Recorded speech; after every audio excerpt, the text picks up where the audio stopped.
کیا آپ اس درخت کے بارے میں جانتے ہیں جو یہودیوں کو پناہ دینے والا درخت ہے؟ اور کیا آپ یہ جانتے ہیں کہ اس درخت کا نام کیا ہے اور یہ کن علاقوں میں لگایا جا رہا ہے؟ اور کیا آپ کو یہ معلوم ہے کہ یہ درخت کیسا ہے، اس کی کتنی لمبائی ہے؟ اگر آپ یہ جاننا چاہتے ہیں تو میری یہ ویڈیو آخر تک ضرور دیکھیے۔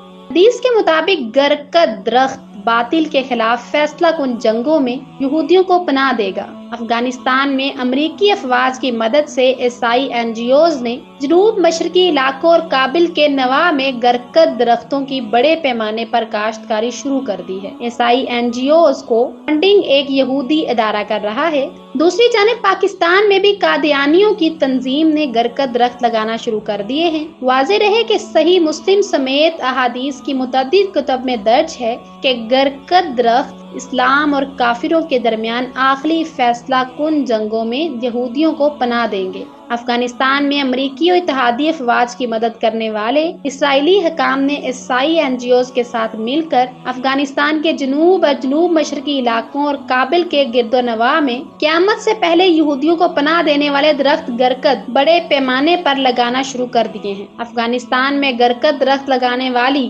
کوریا اور امریکہ کی ورلڈ مشن نامی عیسائی این جی او کو جیوش نیشنل فنڈ نامی یہودی ادارہ فنڈنگ کر رہا ہے۔ اسرائیلی ماہرین سمجھتے ہیں کہ گرکت درخت انہیں مسلمانوں کے خلاف آخری جنگوں میں پناہ فراہم کریں گے، جس کی رسول اکرم صلی اللہ علیہ وآلہ وسلم پیشن گوئی فرما چکے ہیں۔ گرکت کا درخت 4 میٹر لمبا ہوتا ہے، جبکہ اس کے لیے موزوں وہ بارانی علاقے ہیں جہاں پر جھاڑیاں اگتی ہیں۔ اس کو انگریزی میں باکس تھورن کہا جاتا ہے۔ اس کے پھل کو باربیٹم کہا جاتا ہے۔ یہ پھل چین کی مشہور ادویات میں پایا جاتا ہے۔ اس پھل کا ایک مسئلہ یہ ہے کہ یہ عورتوں میں بچہ پیدا کرنے کی صلاحیت ختم کر دیتا ہے۔ اسی وجہ سے اس نے بنی ادویات کو پاکستان سمیت دیگر مسلم ممالک میں بڑے پیمانے پر پھیلایا جا رہا ہے۔ یہ درخت قادیانیوں کے تعاون سے پاکستان میں بھی کاشت کیا جا رہا ہے۔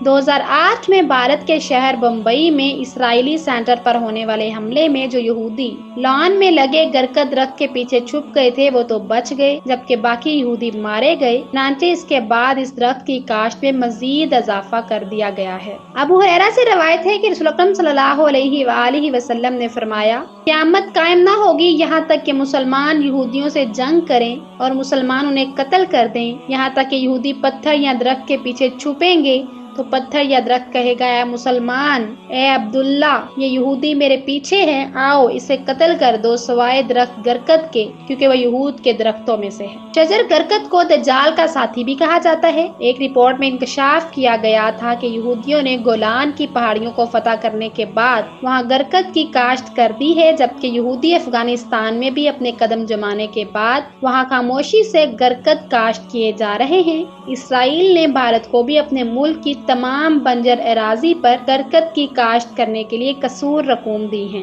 معزز سامعین، میں امید کرتی ہوں کہ میری آج کی یہ ویڈیو آپ کے لیے معلومات سے بھرپور ہوگی۔ اگر آپ کو یہ ویڈیو پسند آئے تو میرے چینل کو لائک، سبسکرائب اور شیئر کرنا مت بھولیے۔ ساتھ ہی ساتھ بیل آئیکن کو ضرور پریس کیجیے تاکہ میری آنے والی ہر نئی ویڈیو کا نوٹیفیکیشن آپ کی اسکرین پر آپ کو مل سکے۔ اللہ حافظ۔